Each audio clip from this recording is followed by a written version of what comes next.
कि पवित्रता से शोभायमान होकर हम क्या करें, उसके भवन में आए, यानी कि जहाँ कलीसिया उपस्थित होते हैं वहाँ हमें पवित्र शुद्ध और पवित्र विचारों से परिपूर्ण होकर हमें परमेश्वर की भवन में होनी चाहिए।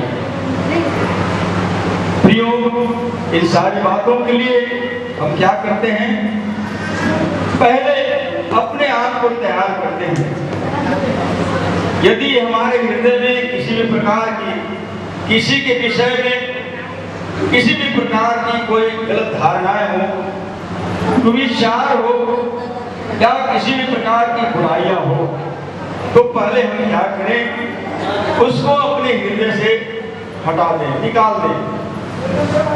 क्योंकि आत्मा सच्चाई से उपासना करने की तात्पर्य यही है कि जब हमारी आत्मा में शुद्ध और पवित्र विचारों का जो अनुकूलित माहौल बनता है, उसी से हम परमेश्वर को महिमा दे पाते हैं और आत्मा सच्चाई से उसकी उपासना कर सकते हैं।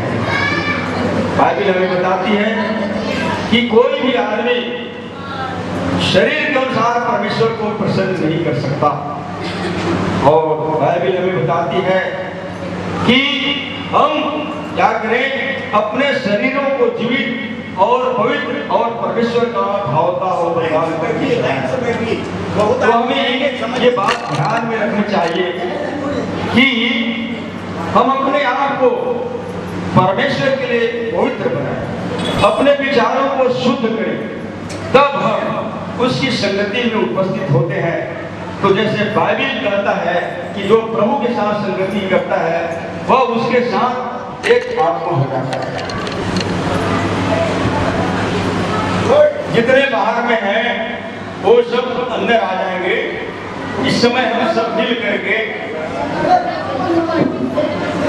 प्रार्थना करेंगे कि आज की आराधना और इस आराधना के हर एक कार्य परमेश्वर के ग्रहण योग्य हो सके।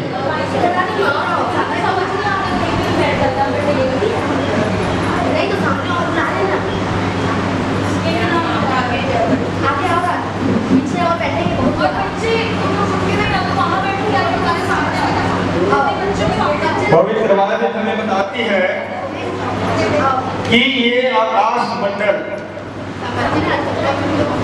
परमेश्वर की महिमा का वर्णन कर रहे हैं। अब सोचने वाली बात ये है, हम कोई मूक बधिर नहीं है, न पशु के समान नहीं है। सारी सृष्टि परमेश्वर की महिमा कर रहा है। बाइबल हमें बताती है कि आकाश परमेश्वर की महिमा का वर्णन कर रहा है और आकाश मंडल उसकी हस्तकला को प्रकट कर रहा है। दिन से दिन बातें करता है और रात रात को ज्ञान सिखाती है। न तो कोई बोली है और न कोई भाषा जहाँ उनका शब्द सुनाई नहीं देता। उनका स्वर सारी पृथ्वी पर खुल गया है और उनके वचन जगत के छोर छोर तक पहुँच गए हैं। प्रियो, कितनी अच्छी बात है कि हम आज, क्योंकि आज प्रभु का दिन है, आराधना में शरीक होकर आज हम उसकी उपासना करने वाले हैं। बाइबल हमें बताती है कि उसकी स्वर यानी कि परमेश्वर का वचन दुनिया के कोने कोने में फैल गया है, फैला दिया गया है और दिन दिन से बातें करता है और रात रात को ज्ञान सिखाती है। ये बात तो हमें समझना चाहिए कि हम ऐसे परमेश्वर के हाथों में हैं जो सर्वशक्तिमान है, जीवित है, अद्वैत है और हम उसके हाथ में हैं।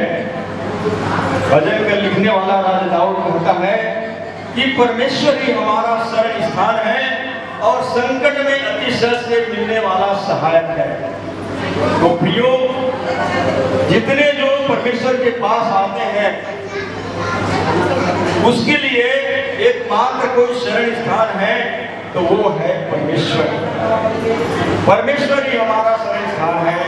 बाइबल हमें बताती है कि वो परमेश्वर हमको संकट में अति सहज से मिलने वाला सहायक है। कोई ऐसा सहायक है जब हम संकट में पड़ते हैं तो उनका मिलना बहुत सहज हो जाता है, बहुत सहज हो जाता है।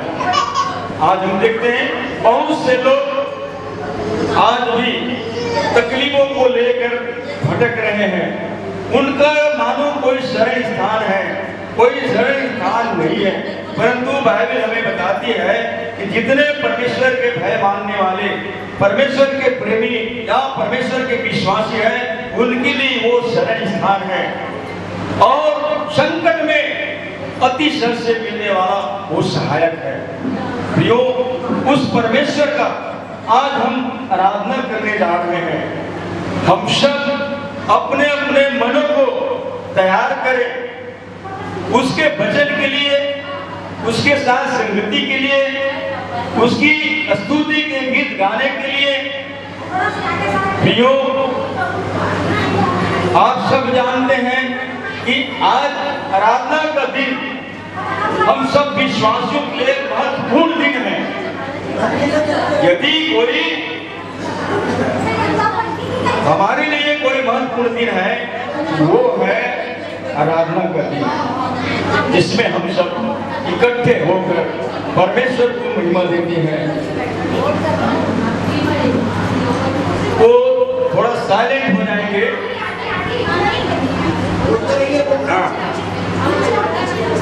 तो प्रियो, हमें यह भी समझना चाहिए कि आज का जो हमारा ये दिन है, सचमुच में ये दिन उन्हीं के लिए निर्धारित किया गया है जो परमेश्वर को महत्व देने के लिए परमेश्वर की प्यासी बनकर उसके पास आते हैं। राजा दाऊद अपने भजन में लिखता है कि हे मेरे मन, परमेश्वर को धन्य कर और जो कुछ मुझ में है वह उसके पवित्र नाम को धन्य करे। क्या हमने इस बात पर कभी गौर किए हैं कि जो कुछ मेरे पास है या मुझ में है वो मेरे लिए धन्य का विषय है, धन्य का विषय है। और चूंकि परमेश्वर मनुष्य के जीवन में अनगिनत उपकार को क्या करता है, करते रहता है। आप जरा सोच करके देखिए, हमें प्रत्येक क्षण के जीवन को देता है, श्वास को देता है। यदि परमेश्वर अपने श्वास को